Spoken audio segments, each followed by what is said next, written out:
Hello out there and welcome to my voice. In this video we shall be looking at the level of marginalization of Southern Cameroons by La République du Cameroon as presented by Eddie Boy. Stay tuned and follow me. The Anglophone Cameroonians have a problem. Some say the Anglophones don't have a problem. Others say they have a problem, that they have the same problem with the Francophones. At the end of this video, we shall be able to deduce whether they have a problem, they have the same problem with the Francophones, or they don't have a problem at all.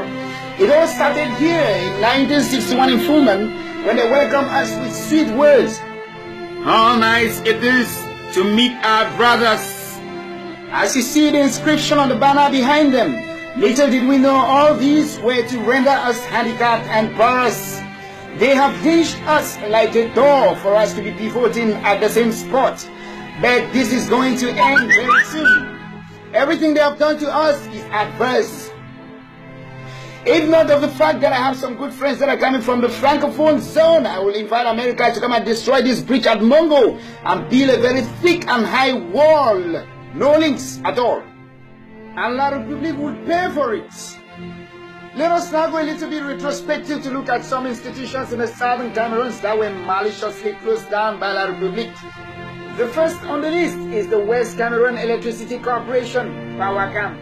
PowerCam is a dam that was built in Yoke-Muyuka to supply electricity to the whole of the Southern Cameroon and even beyond. It was capable of making us power independent.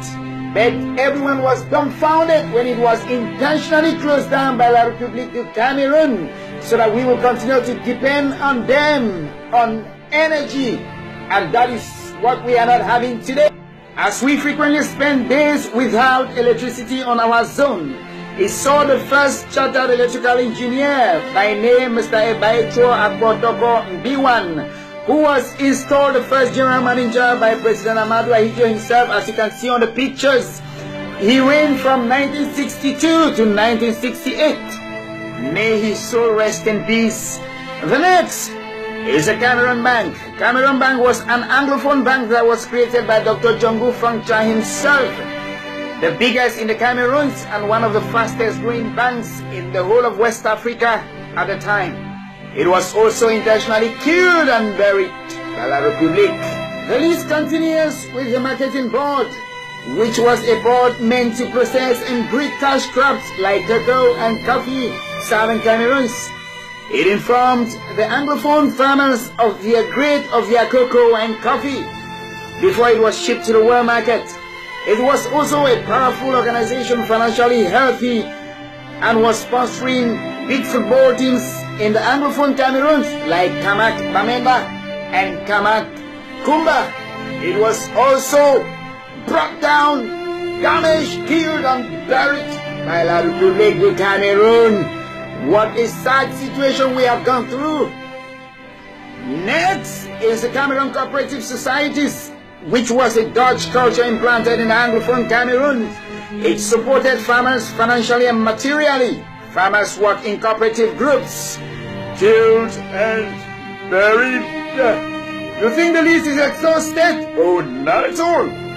Public Works Department, PWD, was Southern Cameroon's identity of heavy road construction equipment placed at the doors of the council for road maintenance and repairs. It also sponsored football clubs like PWD FC of Bamenda and PWD FC of Kumba before observing a closure by La République. Tico and Bali airports were among the fastest growing airports at that time in the whole of West Africa, maliciously closed down by La République. Tico WAF was a water link transport between West Cameroon and Nigeria, which was fast growing into the status of a seaport. It was also closed down since they never wanted us to be independent in any way. Let us now take a look at FONAD. FONAD was a special bank created in Anglophone Cameroon to subsidize Anglophone farmers both financially and materially. It was later transferred to Yaoundé and the name was changed to Crédit Agricole. Today it can no longer be heard of as mismanagement has caused its collapse. Let's take a look at Mobile Wing. Mobile Wing was a British trained force for Anglophone Cameroon.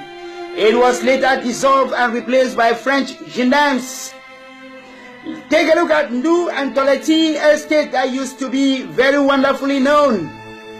These have been brought down to nothing. Only God will help us. Take a look at the price. It has been refused projection.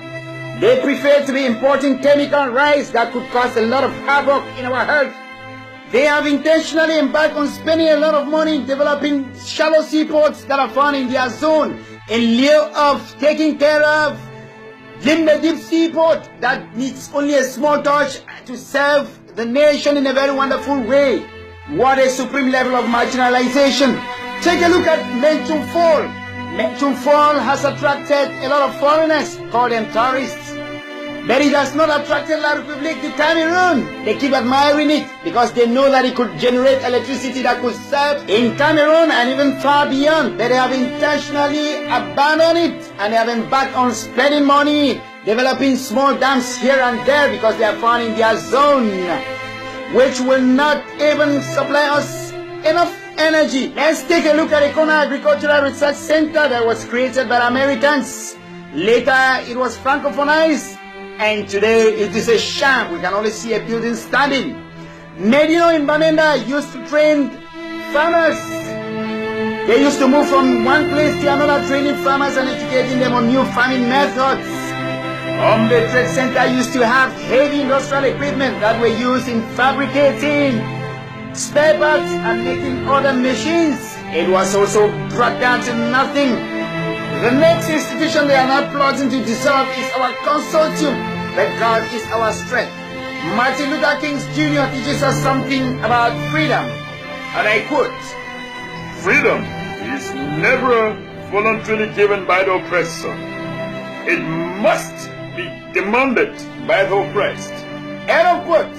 The only institutions they can never dare to close down in Southern Cameroon are Sonora and CDC, which benefit them 100%. We do not benefit anything from these institutions, though they are on our soil. But God is our strength. A luta continua. Victoria es certa. God is our strength.